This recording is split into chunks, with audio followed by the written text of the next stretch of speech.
Olá, meus queridos, que bom estarmos juntos aqui para continuarmos o nosso estudo, a nossa série especial de estudos bíblicos, o essencial da Bíblia. Aqui você está vendo o suprassumo da Sagrada Escritura, a quintessência da mensagem bíblica, com aqueles elementos que você precisa ter em mente para poder nortear a sua vida à luz da Palavra de Deus. Eu espero que o conteúdo esteja sendo didático, proveitoso e que você esteja realmente, mais do que apenas obtendo informações, tendo a cada encontro aqui uma visão, uma experiência real com Deus. Vamos orar então ao nosso Pai Celestial, pedindo as bênçãos para mais esse estudo. Oremos. Obrigado, Senhor Deus, Rei do Universo. Tu és o nosso Criador, o Deus da vida, da esperança, da misericórdia, do perdão. E a Ti nós rendemos toda a honra e toda a glória, agora e para sempre. Pedimos-te que Tu possas dar a cada um de nós a unção do Teu Santo Espírito para entender a Bíblia Sagrada. Pedimos-te a Tua graça para que possamos ter obras que realmente sejam de agrado ao Teu nome. Pedimos também, Senhor, que esta mesma graça possa nos salvar mediante a fé através do sangue de Cristo Jesus. Pois é pelo nome dele que nós fazemos esta prece.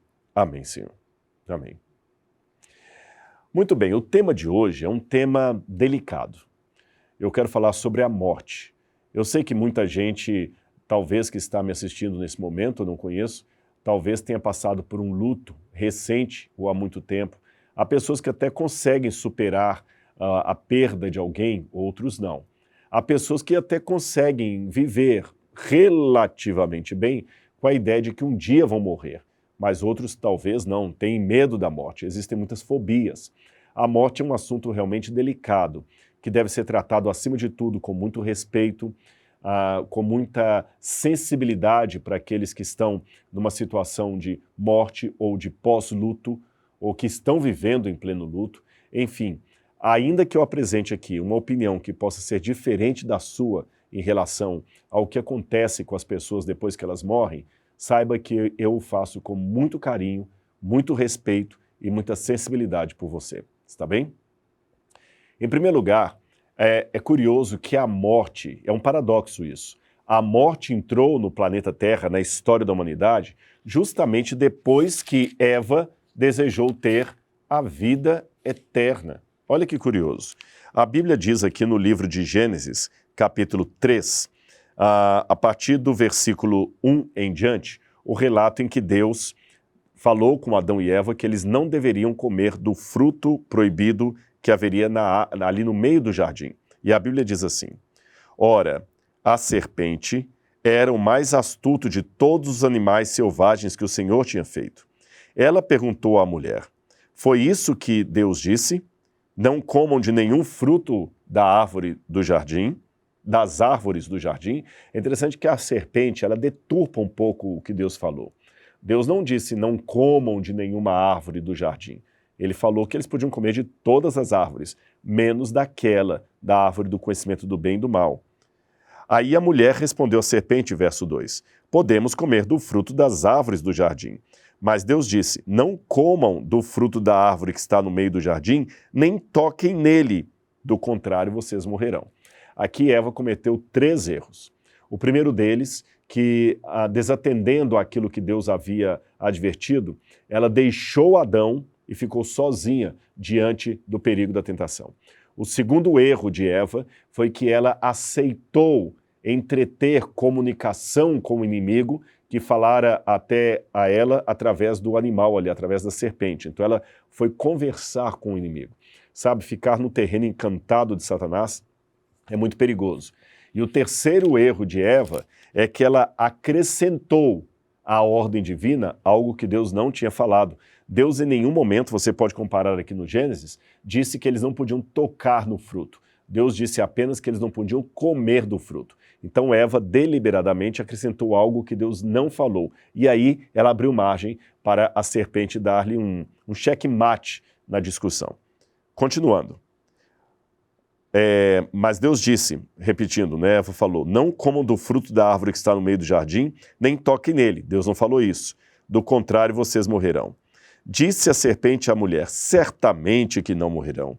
Deus sabe que no dia em que dele comerem, seus olhos se abrirão, e vocês, como Deus, serão conhecedores do bem e do mal. Vocês serão conhecedores do bem e do mal. Vocês não morrerão, vocês terão vida eterna. Quando a mulher viu que a árvore parecia agradável ao paladar, era atraente aos olhos e, além disso, desejável para ela obter discernimento, tomou do seu fruto, comeu e deu a seu marido, que também comeu. Aqui veio outro erro de Eva, ela cobiçou aquilo que era proibido. Ela ficou tentada pela aparência do fruto. E ela desejou duas coisas: não morrer mesmo desobedecendo, e a segunda, ser igual a Deus. Olha que interessante. Deus já havia criado Adão e Eva à sua imagem e semelhança. Então, o casal edênico já possuíam em si a semelhança do Altíssimo. Quando o diabo diz, vocês serão iguais a Deus, ele estava oferecendo algo que eles já tinham. E segundo, esta vida eterna que eles tinham, que Deus lhes havia dado, era uma vida eterna condicional, mediante a obediência.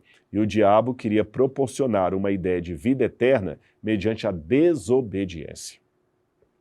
Aí você sabe o resto da história. O pecado entrou no mundo, a terra passou a produzir cardos, abrolhos, espinhos, o homem passou a trabalhar no suor do seu rosto, a mulher passou a ter dores de parto, as pessoas começaram a envelhecer e morrer. E todas as sequências que nós temos aí desse erro de Adão e Eva, todas as consequências ruins que advieram disso. Agora, continuando, é interessante que nas civilizações que surgiram após a queda de Adão e Eva e também após o dilúvio que cobriu toda a Terra, desde as primeiras civilizações pós-diluvianas, havia sempre uma busca pela eternidade perdida no Éden. E cada um começou a apresentar a sua proposta. Por exemplo, no Egito, era interessante que eles tinham uma ideia do ser humano como sendo um ser único, que não poderia ser dividido. Então esse ser único, material, criado pelo deus Atom, segundo uma das cosmogonias egípcias, foi o deus Atom que criou a humanidade. Outros dizem que foi o deus Amon que fez o ser humano a partir do barro, assim como o Gênesis também. Esse deus Amon teria, através de um barro de oleiro, feito o homem e a mulher. Muito interessante, que é parecido com a Bíblia. Não significa que a Bíblia plagiou esses mitos. Significa que esses mitos, assim como o relato bíblico, todos são originários de uma mesma tradição adâmica. Adão e Eva existiram, e aquela história foi passada para vários povos, e evidentemente alguns mitos são inspirados no núcleo histórico original. Por isso que há alguma semelhança com a Bíblia. A Bíblia é o único livro que preservou a história como ela realmente foi, e não de maneira mitológica. Por que a Bíblia é diferente dos mitos? Aí seria assunto para um outro momento. Por ora, deixe-me apenas repetir isso. Os egípcios queriam também buscar a vida eterna.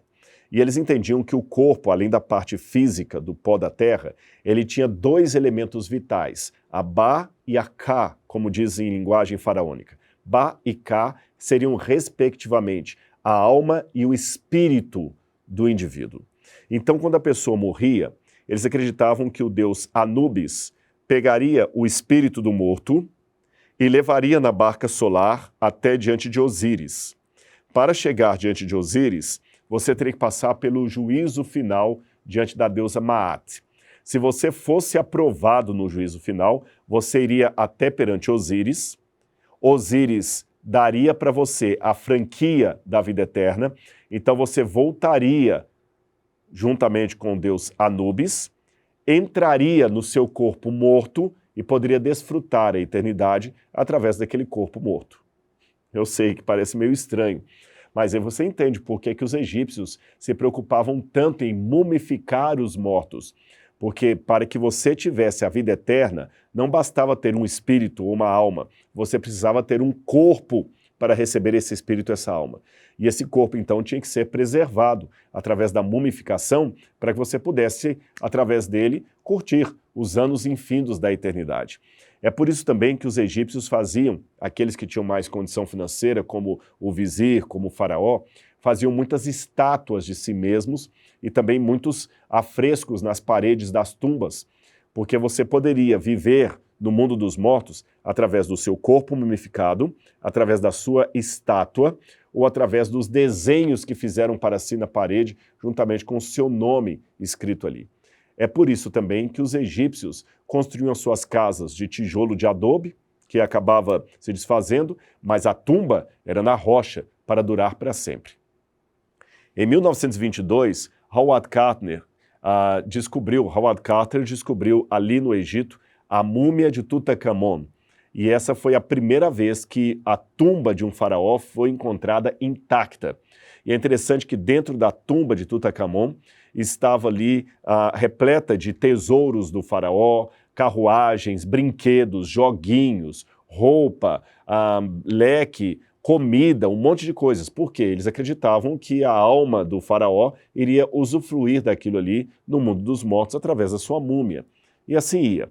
Então, para o Egito, o mundo dos mortos é um universo paralelo ao nosso, que se você abrisse uma porta dimensional, você poderia atingir o mundo dos mortos ou não. Na Mesopotâmia, isso já era um pouquinho diferente. A Mesopotâmia dizia que os mortos iam para o mundo das sombras, que ninguém definia muito bem o que seria. A Mesopotâmia é a região que hoje está no Iraque, entre o rio Tigre e Eufrates, pegando uma parte da atual Síria, e foi da Mesopotâmia que veio Abraão. Agora, quem deu uma roupagem mais sofisticada sobre como seria a vida pós-túmulo, como seria o mundo dos mortos, esses foram os gregos. Os gregos, desde a sua mitologia, desde a época de Homero, com as mitologias de Homero, começaram a imaginar o mundo dos mortos de maneira mais sofisticada. Esse mundo dos mortos era o reino do rei Hades, ou do deus Hades. Hades é a mesma palavra para inferno. E lá no mundo de Hades, no mundo do inferno, habitavam todos os mortos. Só que o inferno, o Hades, ele era dividido em várias partes diferentes. Então você tinha, por exemplo, os Campos Elíseos, que eram um jardim de delícias para aqueles que morreram de maneira justa, ou seja, aqueles que eram bons. Aqueles que eram mais ou menos iam para uma área chamada Asphodel. O nome gera um cacófato em português, eu reconheço. Seria uma área intermediária entre os Campos Elíseos, que era o lugar dos bem-aventurados, e o lugar da tortura, que seria o Tártaros.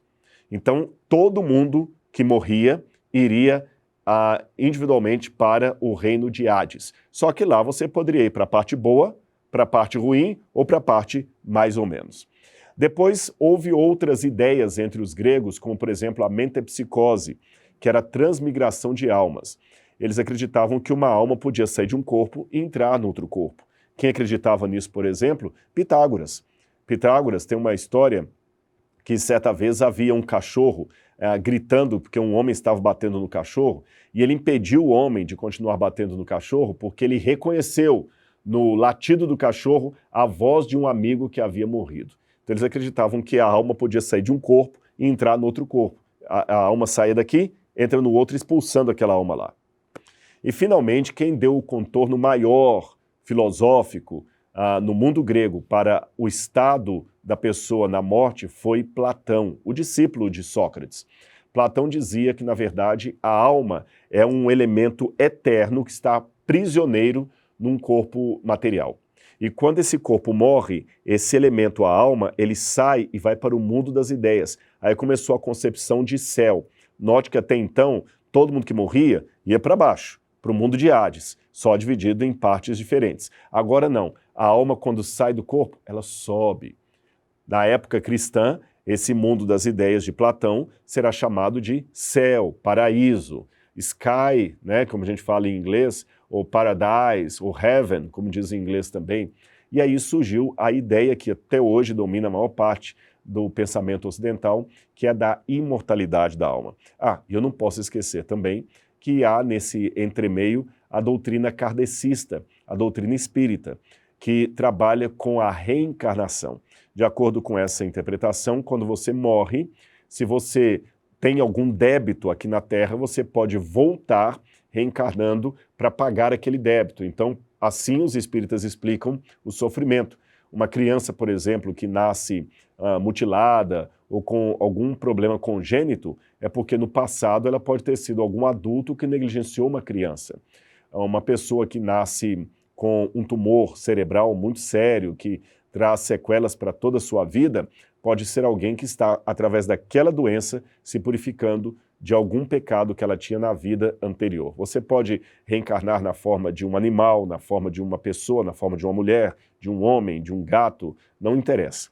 Os hindus também acreditam muito na reencarnação da alma. Por isso que alguns ramos do hinduísmo não aceitam comer nenhum tipo de carne e não matar nenhum tipo de animal, porque até uma formiga pode ser a reencarnação de alguém. Como você vê, são muitos as propostas que tem sobre o que acontece com a pessoa depois que ela morre. E você deve estar perguntando, Rodrigo, e você? O que você pensa de tudo isso? Bom, eu vou dar aqui o meu parecer conforme eu leio na Bíblia Sagrada, tá bem? Eu sei que talvez a minha posição vai ser coincidente com a de alguns que estão me assistindo e divergente de outros. E mesmo entre vocês que estão assistindo esse estudo, há pessoas que pensam talvez como os espíritas, outros pensam como os católicos, outros pensam como os antigos egípcios, por que não? Cada um tem a sua ideia. E há aqueles também que pensam que morreu, acabou, não acontece mais nada, são os ateus. Eu vou mostrar para você como é que eu entendo esse assunto à luz da Bíblia. Eu vou começar com o Gênesis. Gênesis capítulo 2, versículo 7, mostra como foi que Deus criou o ser humano. Então, repito, ouça apenas a minha compreensão e no final do estudo você pode dizer se concorda com ela ou não. Gênesis capítulo 2, versículo 7, dá a receita de como Deus criou o ser humano. Diz assim a Bíblia Sagrada: Então o Senhor Deus formou o homem do pó da terra e soprou em suas narinas o fôlego de vida, e o homem se tornou um ser vivente.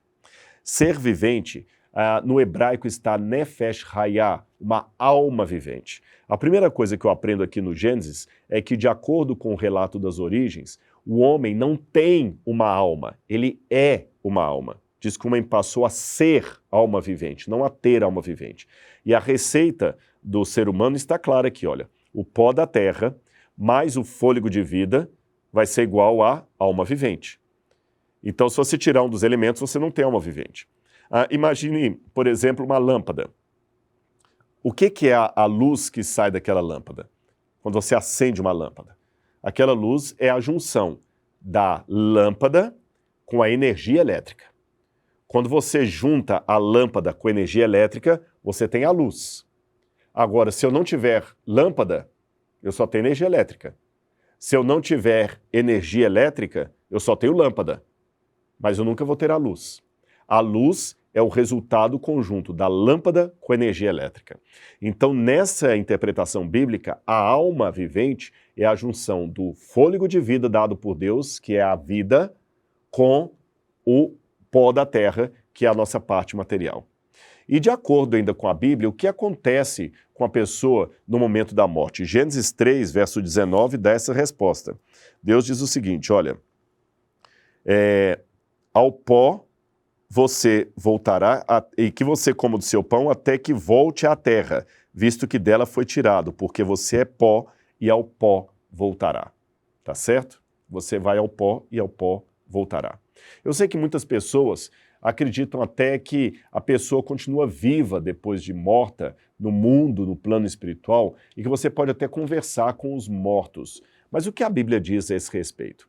Eclesiastes capítulo 9, versículos 5 e 6, dá uma advertência ou um conselho a esse respeito. Eclesiastes 9, 5 e 6. Diz assim: Porque os vivos sabem que morrerão, mas os mortos nada sabem. Para eles não haverá mais recompensa, e já não se tem lembrança deles. Para eles o amor, o ódio, a inveja há muito desapareceram. Nunca mais terão parte em nada que acontece debaixo do sol. Então a Bíblia fala que os mortos não têm conhecimento algum.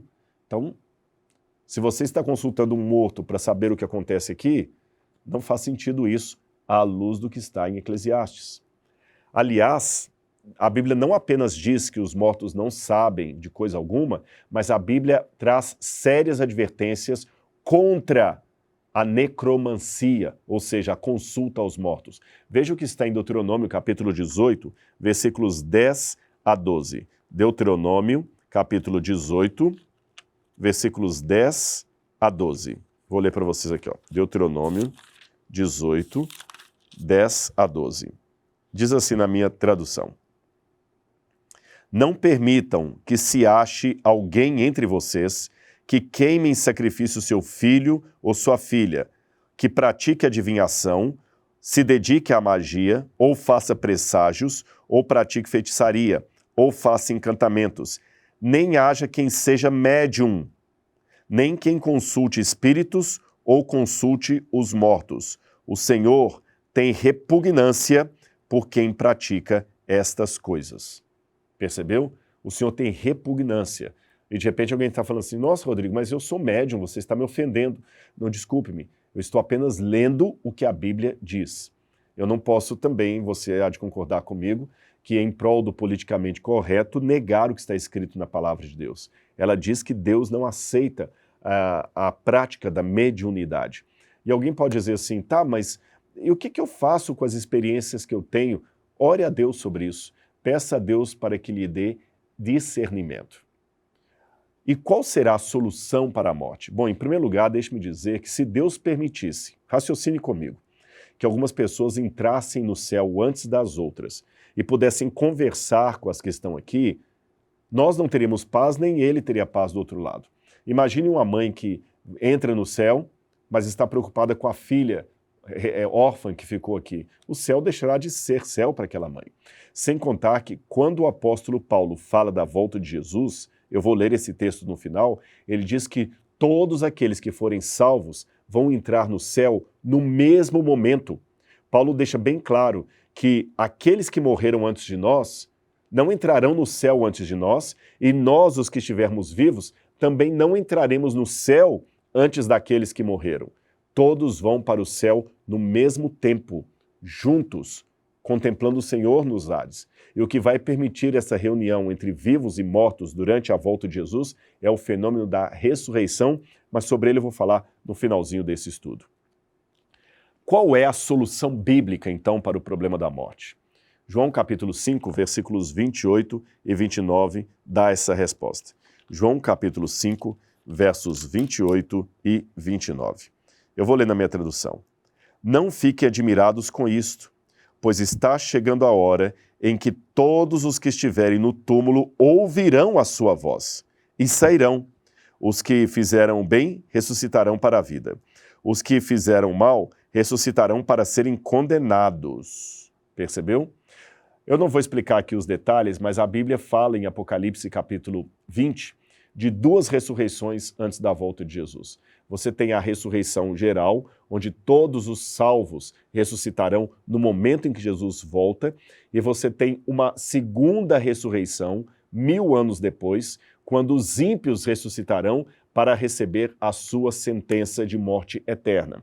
Há, a bem da verdade, uma ressurreição especial, umas duas ressurreições especiais ali mencionadas, por exemplo, com relação àqueles que crucificaram Jesus, que ressuscitarão para ver Jesus voltando nas nuvens. Mas são casos excepcionais. Grosso modo, há duas ressurreições principais. Uma que ocorre na volta de Jesus e outra 1000 anos depois. Tá bom? Só para você entender.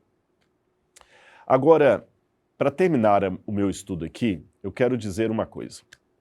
Você pode até chegar depois de tudo isso que eu li e ainda dizer, Rodrigo, não, me perdoe, mas eu recebi uma carta psicografada da minha avó que morreu, a letra era dela, ela dizia coisas e aquilo me confortou tanto diante da morte da minha avó.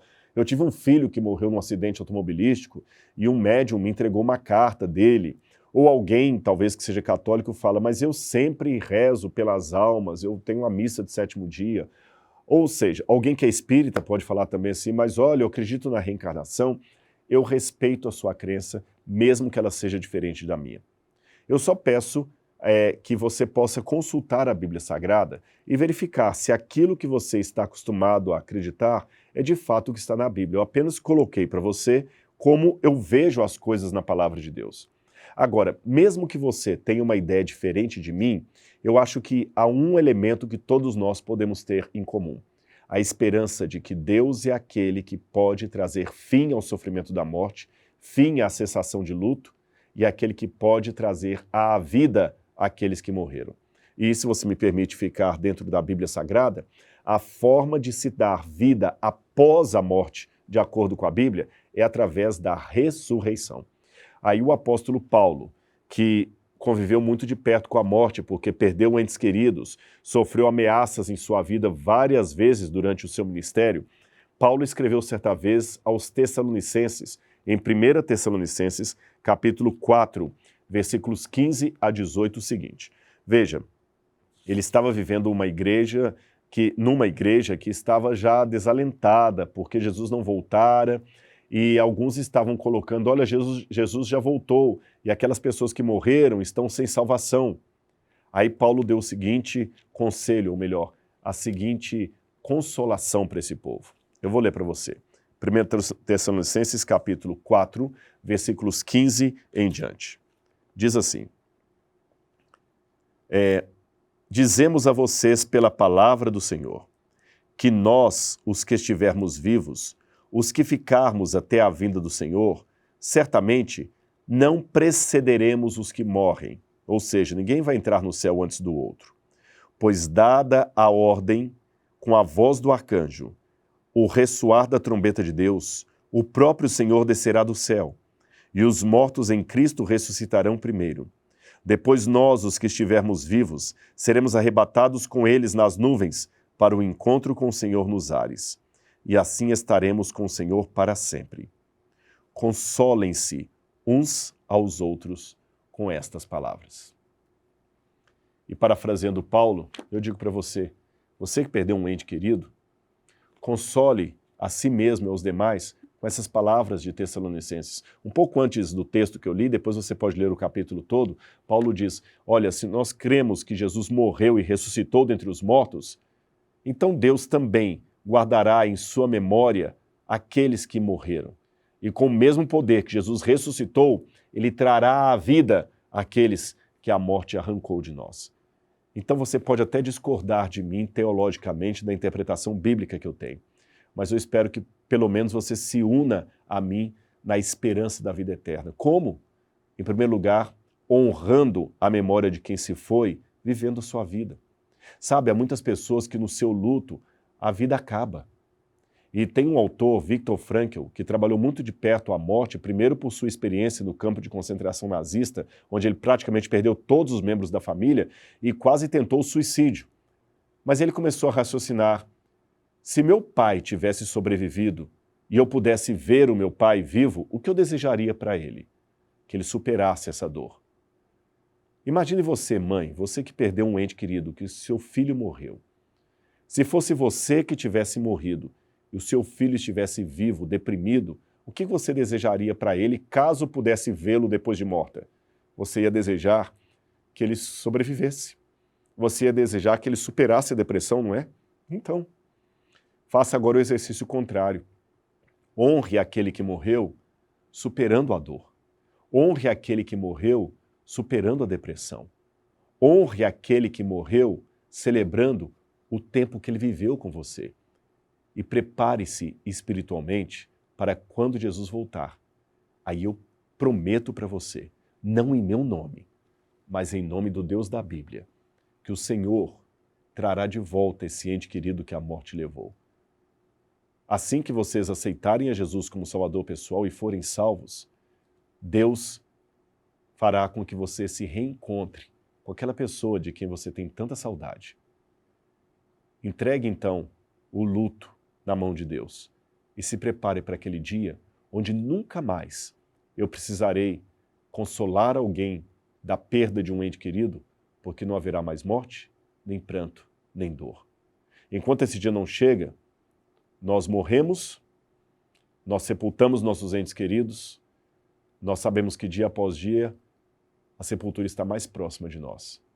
Mas quando ele vier, tudo isso terá ficado para trás. Entregue sua vida a ele e tenha o consolo de Cristo em seu coração. Aquele consolo que eu não posso dar, mas a palavra de Deus pode.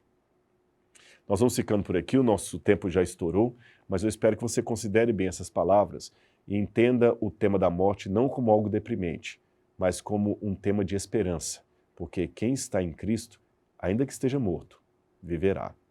Um grande abraço e até o nosso próximo encontro. Eu espero você.